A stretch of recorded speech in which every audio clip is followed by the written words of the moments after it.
Master. But you must remember one thing. When his soul feels restless for God, a man forgets the difference between good water and ditch water. In order to know God, he sometimes goes to good men, sometimes to imperfect men. Dirty water cannot injure an aspirant if God's grace descends on him.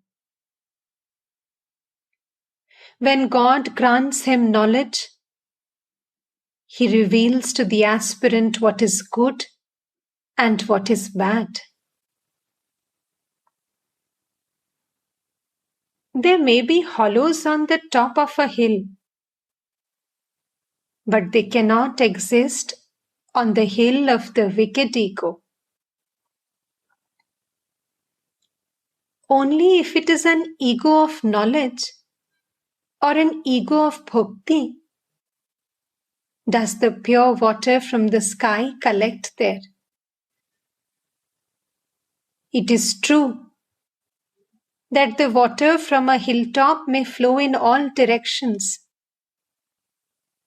but that is possible only from the hill of the ego of knowledge.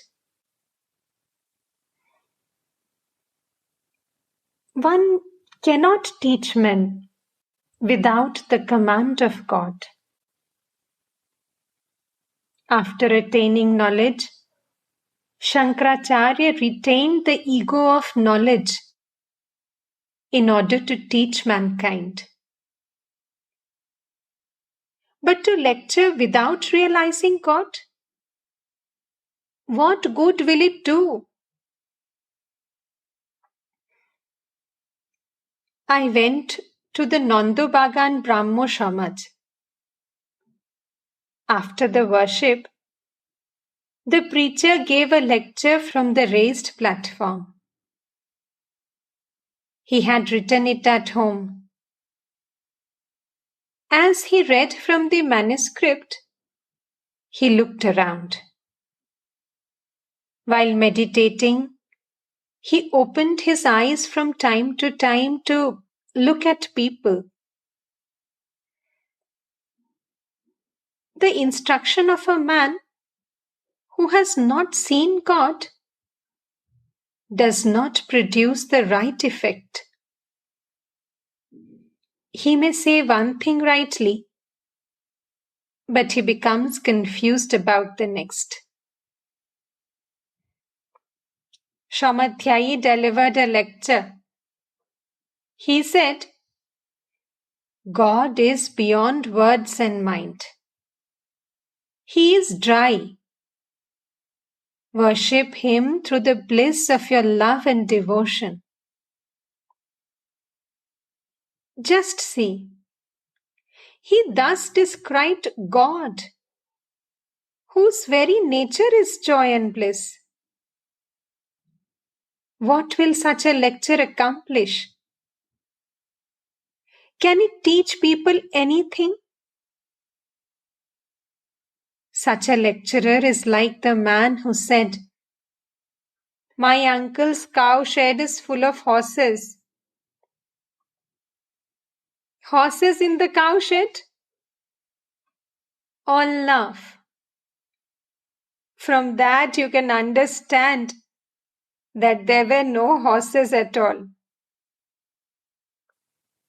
Doctor, smiling.